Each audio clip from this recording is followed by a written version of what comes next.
जिस वीडियो पर प्रश्न पूछा गया है उसके लिंक डिस्क्रिप्शन में है, आप भी उसे देख सकते हैं।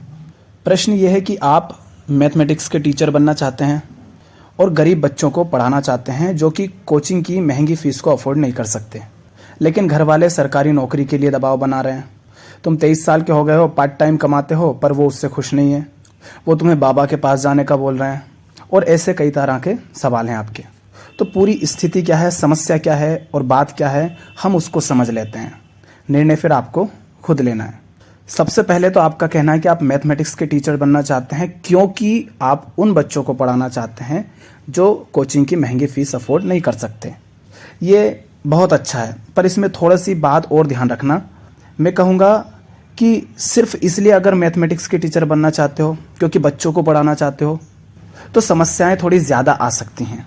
हो सकता है ऐसा ना भी कर पाओ, क्योंकि आज जितने भी लोग ऊंचे ऊंचे पदों पर हैं उनमें से अधिकांश लोगों ने शुरुआत ऐसे ही की होती है।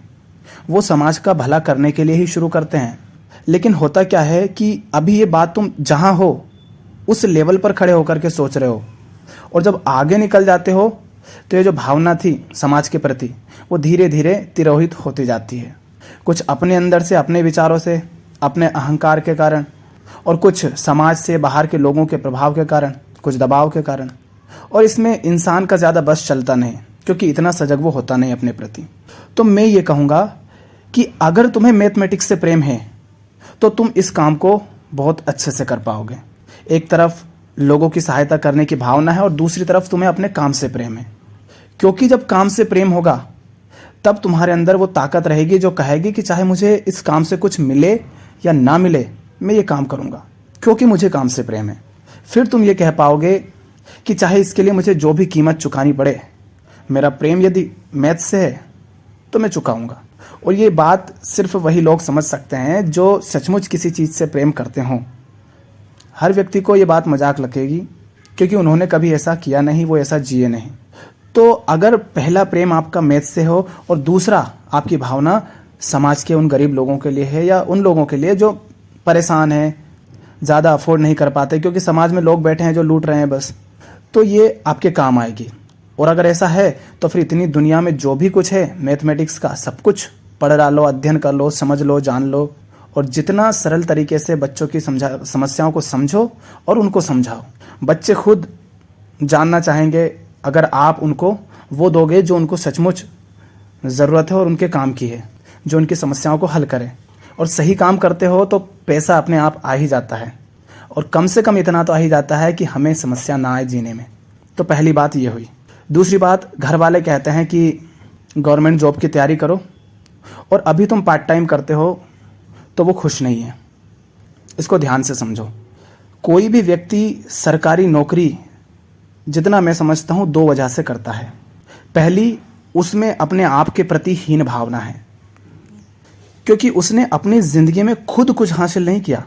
उसकी खुद की ऐसी कोई काबिलियत नहीं है, उसमें खुद में ऐसी कोई योग्यता नहीं है कि वो उसको महत्व दे सके। वो खुद नाकाबिल होता है। और इस हीन भावना से उठने के लिए समाज में एक प्रथा चलती है सरकारी नौकरी के नाम पर, क्योंकि समाज के अन्य सभी लोग भी भिखारी हैं सरकारी नौकरी के, तो वो इज्जत भी दे देते हैं उस व्यक्ति को जो सरकारी नौकरी वाला है। तो समाज का हर व्यक्ति सोचता है कि अगर सरकारी नौकरी मिल जाए तो पूरा समाज, लोग, हर कोई सम्मान देगा। तो जो कोई इस तरह की बकवास करता हो, ये नहीं कह रहा हूँ सरकारी नौकरी गलत है, पर इस हीन भावना से ग्रसित होकर अगर सरकारी नौकरी की बात कर रहा है तो याद रखना कि वो हीनता कभी खत्म नहीं होने वाली। इनको इतनी सी बात समझ नहीं आ रही कि ये उन लोगों से इज्जत पाने के लिए तुम्हें सरकारी नौकरी में धकेल रहे हैं जो खुद इज्जत के पात्र नहीं। क्या करोगे ऐसे लोगों से इज्जत लेकर जो खुद इस काबिल नहीं कि उनकी कोई इज्जत करे, कोई सम्मान करे। जिसके माथे पर सरकारी नौकरी का ठप्पा है उसे समाज के वो लोग सम्मान दे देते हैं जो खुद सम्मान के पात्र नहीं है। पर सम्मान पाने वाले को ये दिखाई नहीं देता क्योंकि वो अंधा है।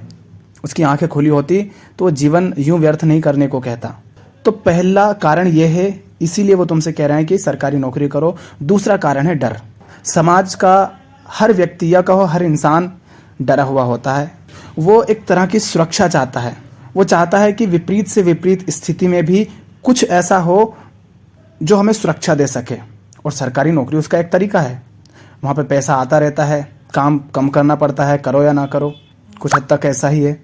हाँ, उसके लिए भले ही तुम अनप्रोडक्टिव काम करते करते मर जाओ, एक चार दीवारी में ज़िंदगी बिता दो, इस बात की उनको परवाह नहीं, क्योंकि उन्हें जीवन में और कुछ दिखता ही नहीं ना। उन्हें लगता ही नहीं कि वो एक बहुत ऊंचा जीवन जी सकते हैं। तो समाज का हर व्यक्ति डरा हुआ है और वो अपने लिए एक सुरक्षा खोजता है। इसीलिए तो दीवारें खड़ी की जाती हैं, महल खड़े किए जाते हैं। ये जो बड़े बड़े राजा महल खड़े करते हैं, ये क्यों थे? ये इसी का प्रतीक है, क्योंकि वो डरे हुए हैं ताकि दुश्मन उन पर चढ़ ना जाए। इसी तरह समाज का व्यक्ति चाहता है उसके पास किसी ना किसी तरह की ताकत रहे, ताकि लोग उसका सम्मान करें और उसकी बात सुने, कोई उसके ऊपर ना चढ़े। और सरकारी नौकरी वाले के साथ थोड़ा थोड़ा तुम देखोगे ऐसा होता ही है। लोग सोचते हैं कि इससे काम पड़ जाएगा तो कौन इससे दुश्मनी ले। समाज में ढिंढोरा पीट कर सम्मान भी ले लेते हैं लोग। तो ये जिस कारण से कह रहे हैं उसकी वजह ये है, इसलिए वो कह रहे हैं तुमसे। अब देख लो कि तुम्हें क्या इस उद्देश्य के लिए अपने जीवन बर्बाद करना है। अगर करना है तो कर लेना, नहीं करना है तो मत करना। फिर तीसरी बात तुम्हारी यह है कि तुम पार्ट टाइम कमाते हो और अपने मैथमेटिक्स की तैयारी कर रहे हो, लेकिन घर वाले खुश नहीं हैं। तो एक बात बहुत अच्छे से जान लेना। पहली बात कि तुम किसी को खुश करने के लिए पैदा हुए नहीं हो। उससे भी पहली बात है कि तुम पैदा हुए नहीं हो, तुम्हें पैदा किया गया है एक इन्वेस्टमेंट की तरह, बुढ़ापे की लाठी की तरह। क्योंकि तुमसे यदि प्रेम होता तो खुशी तुम्हारी देखी जाती है, और जहां व्यक्ति अपनी खुशी के लिए तुम्हारा इस्तेमाल करे वहां इन्वेस्टमेंट उसे कहा जाता है।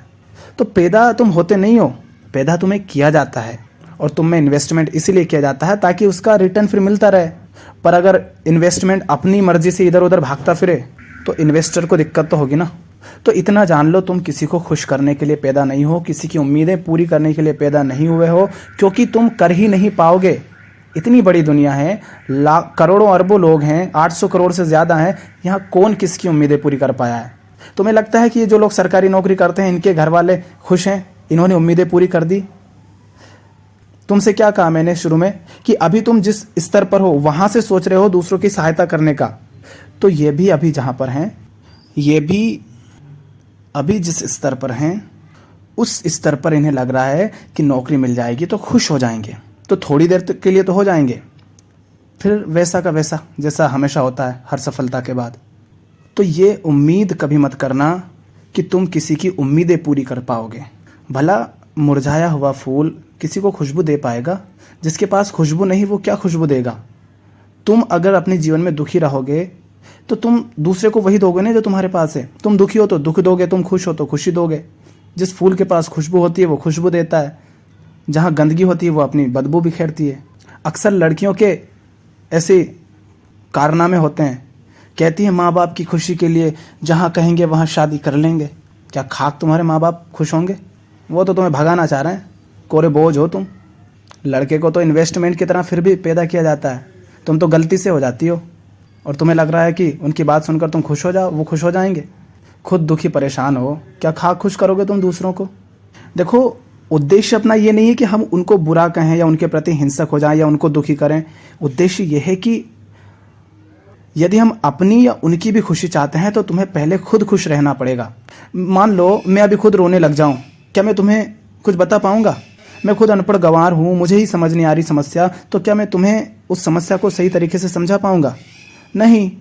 तो तुम कैसे उम्मीद कर सकते हो कि खुद दुखी रह करके, परेशान रह करके, गलत जीवन जी करके दूसरों को सही जिंदगी दे पाओगे? तो इस भ्रम में मत रहना कि कोई तुमसे खुश हो जाएगा, किसी की उम्मीद तुम पूरी कर पाओगे। कभी नहीं होगा, कोई नहीं कर पाया। तुम अपनी उम्मीदें तो पूरी कर नहीं पाते। तुम सोचते हो कल ये काम कर दूंगा, कल ऐसे करूंगा, फिर वैसा करूंगा, वो तो तुम कभी पूरा कर नहीं पाए। क्या खाक दूसरों की पूरी करोगे उम्मीदें? तो इतना भरोसा तो हमें खुद पर पे भी नहीं है ना कि हम अपने आप को भी खुश कर पाएंगे। तो इस बात से बेफिक्र हो जाओ कि कोई तुमसे खुश हो जाएगा। इंसान अगर आज दुखी है और अपने आप से दुखी है, अपनी नासमझी से दुखी है, तो वो कल भी दुखी रहेगा, क्योंकि उसके दुख का कारण कोई और नहीं है, उसका खुद का ज्ञान है, उसकी खुद की नासमझी है। तो तुम भावनाओं में मत बहना। और एक बात और ध्यान रखना, ये गलती मत कर देना कि तुम बाप बन जाओ जिंदगी सही जीने से पहले। अगर तुम बाप बन गए और अपना सपना या जो तुम करना चाहते हो वो भी नहीं किया, तो तुम क्या करोगे? फिर तुम भी इनके ही जैसे बाप बनोगे, क्योंकि इन्होंने अपने जीवन में जो चाहा वो ये कर ना पाए। इनके प्रति अब भी अपने आप के प्रति इनमें हीन भावना है। अब उसको ये तुम्हारे माध्यम से ख़त्म करना चाह रहे हैं, और सोचो अगर तुमने भी वो नहीं किया जो तुम सचमुच चाहते थे, जो तुम प्रेम करते थे जिससे, तो तुम क्या करोगे? तुम भी बच्चे पैदा करोगे और तुम भी उनके ऊपर चढ़ चढ़ के बैठे हुए, तुम कहोगे चल मैथमेटिशियन बन। क्या चाहते हो तुम कि जो हाल तुम्हारा है वही तुम्हारे बाद आने वाली पीढ़ियों का हो? मैं हर जवान से बस इतना कहता हूँ कि तुम गलती मत करना कि अपने पैरों पर चलने से पहले किसी और को अपना बोझ बना लो, क्योंकि अगर हम ऐसा करेंगे तो हम भी आगे चलकर वैसे ही हो जाएंगे जैसे ये हैं। हम इस समाज को बदल सकते हैं खुद को सुधार करके, ताकि हम जैसे हों हमसे वैसी ही अच्छी फसल पैदा हो, अगर हो भी तो। नहीं तो हम जैसे गंदे होंगे वैसी गंदी फसल पैदा करके हम भी मर जाएंगे और समाज ऐसे ही गंदा चलता रहेगा आगे। तो ये जिम्मेदारी तुम्हारी सिर्फ अपने प्रति नहीं है, पूरे समाज के प्रति है कि तुम सही काम करो, ताकि आगे चलकर तुम किसी का बोझ ना बनो, तुम किसी के दुख का कारण ना बनो। नहीं तो देखो वैसी हरकत होती है जैसी यूनिवर्सिटीज़ वगैरह में होती है ना, रैंकिंग करते हैं। जिस बंदे की रैंकिंग की गई है, जब वो फाइनल में होता है, सेकंड ईयर में होता है, तो वो अपने बाद आने वालों की रैंकिंग करता है। लेकिन इस बंदे को ये समझ होनी थी ना कि अगर इसने दुख सहा है तो ये किसी और के साथ ना कहे, ऐसा ना करे। पर हमारे अंदर वो जो अहंकार है ना, वो कहता मुझे भी बदला लेना है, मेरे साथ बुरा हुआ तो मैं भी करूँगा। तो अगर तुमने आज वो नहीं किया जो सचमुच तुम्हें प्यारा है, तो तुम भी वही करोगे जो आज तुम्हारे साथ हो रहा है। तो ये गलती मत करना। दूसरी बात, तुम कह रहे हो पार्ट टाइम करते हो और वो खुश नहीं है। मैं कह रहा हूँ वो कभी खुश नहीं होंगे। तुम बस एक बात बहुत अच्छे से देख लो, क्या तुम्हारे माता पिता घर परिवार वालों के पास कपड़ा है, भोजन है, मकान है, खाने पीने को है, रहने को है और पहनने को है क्या? अगर ये सब है तो तुम्हें उनकी परवाह करने की 1% भी ज़रूरत नहीं है, क्योंकि उसके बाद जो है वो उनके अहंकार पूर्ति के लिए सारी मांगे हैं और वो कभी पूरी नहीं होती। अहंकार का कभी पेट नहीं भरता। तो यदि वो इस योग्य हैं कि अपना खुद कर पा रहे हैं और उनके पास है इस लायक, तो उनके शौक पूरे तो तुम कभी नहीं कर पाओगे। दूसरी, तुम उन पर डिपेंड बस मत होना, तुम अपना काम खुद कर लेना और अपने खर्चे कम रखना, ताकि तुम सही काम को ज़्यादा समय दे पाओ और कम समय में कम पैसों में अपना काम चला सको। हाँ, फिर ज़्यादा कमाओ, थोड़े बहुत तुम्हें जीवन में मौज मस्ती करना है वो भी कर लो, पर पहले सही काम हो। तो उनका बोझ मत बनना, और यदि वो अपना खुद कर पा रहे हैं तो उनके शौक पूरे करने की ज़रूरत नहीं है, क्योंकि कर नहीं पाओगे। यहाँ किसी के शौक पूरे नहीं होते।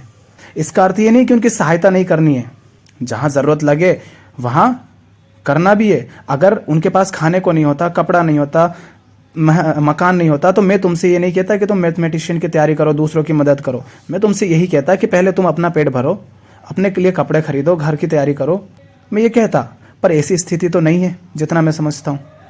तो मैं यही कह रहा हूँ कि जब खाने पीने का हो, कपड़ा हो, मकान हो, उसके बाद सही काम चुनो, नहीं तो शौक पूरे करने में लगे तो कभी नहीं कर पाओगे। दूसरी बात ये भी ध्यान रखो कि देखो, वो अगर तुमसे सरकारी नौकरी का भी कह रहे हैं तो भले ही वो अपने अज्ञान के कारण कह रहे हैं, पर कहीं ना कहीं उनकी थोड़ी सी भावना तो ये भी है कि वो तुम्हारा भला चाहते हैं। तो उनके प्रति हिंसक मत होना, बस इतना ध्यान रखना कि वो अपने अज्ञान के कारण ऐसा कर रहे हैं। अगर उनको भी ये समझ होती कि तुम उस चीज़ से खुश नहीं हो और तुम कुछ और है जो बेहतर तरीके से कर पाओगे, तो वो भी तुमसे ऐसा नहीं कहते।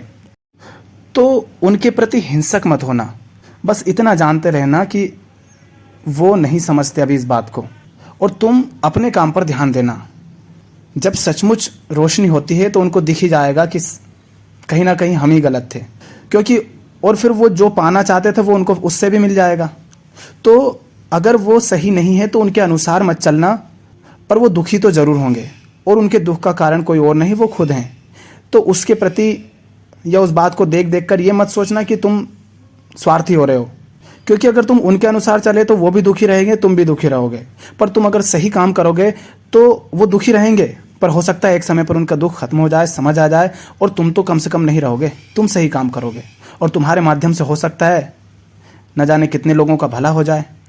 क्योंकि संभावना तुम में भी है बहुत आगे जा पाने की, और मैं ये भी नहीं कह रहा हूँ कि तुम कर ही पाओगे बहुत बड़ा, पर संभावना तो है ना।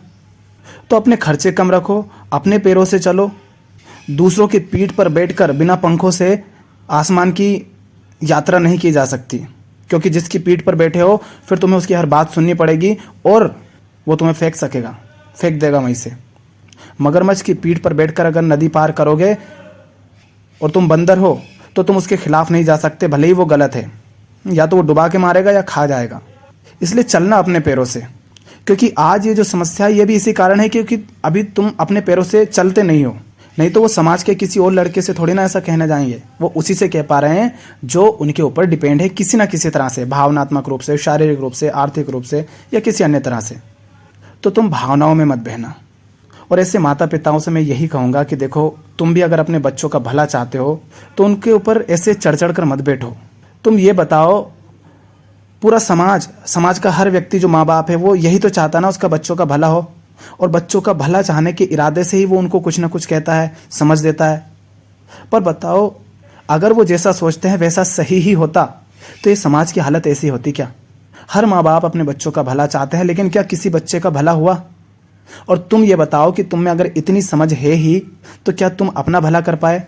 तुम आज भी भिखारी की तरह भीख मांग रहे हो इज्जत की। तुम आज भी अपने आप से खुश रहना नहीं सीखे। तुम आज भी अपने बच्चों के ऊपर अपनी खुशी के लिए चढ़ चढ़ के बैठ रहे हो। तो तुम ये कैसे कह सकते हो कि वो तुम्हारी बात मान करके, तुम्हारे अनुसार चल करके एक सही जीवन जी पाएंगे? तुम खुद अपना कुछ भला नहीं कर पाए, तुम कैसे उनका भला कर पाओगे? तो जो कोई भी माता पिता है, मैं उनसे यह कहूँगा कि देखो, आज ये दुनिया में 800 करोड़ जनसंख्या है, आबादी बहुत तेजी से बढ़ रही है, चार दीवारी में बच्चे पिस रहे हैं, सरकारी नौकरी के चक्कर में 10-10, 15-15 साल पड़े रहते हैं। तुम दिन में काम करते हो पर वो दिन में पढ़ते हैं और रात में भी पढ़ते हैं।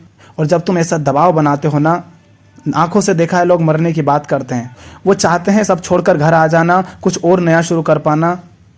पर वो इसी कारण नहीं आते कि घर वाले क्या कहेंगे, लोग क्या कहेंगे, क्योंकि लोग बाद में कहते हैं, पहले घर वाले कहते हैं, और वो अपनी पूरी जवानी वहीं चार दीवारी में बर्बाद कर लेते हैं। क्या तुम चाहते हो कि तुम्हारे बच्चे ऐसे मरे? तुम अगर सचमुच उनसे प्रेम करते हो और उनको बहुत समय से वो कर रहे हैं और कर नहीं पा रहे हैं, तो उनको फ़ोन करो, उनसे बात करो, उनसे कहो कि बेटा अगर नहीं हो रहा है तो तू आजा, लड़का हो या लड़की। और तुझे लगता है, देखो वो भी नासमझ ही था ना, इतनी समझ तो उसको भी नहीं थी।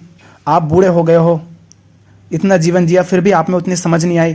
तो सोचो, उससे भी गलती हो सकती है। हो सकता है उसका पहला चुनाव गलत हो सकता है दूसरी बात भी उसने गलत निर्णय लिया हो। तो गलती करने का अधिकार तो उसके पास होना चाहिए ना। वो एक बार में ही सही निर्णय तो नहीं ले पाएगा।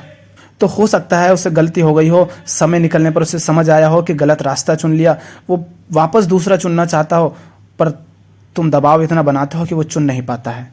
तो उससे कहो कि अगर नहीं समझ आ रहा कुछ तो तू आ सकता है, जितना हमसे बनेगा हम उतना साथ देंगे।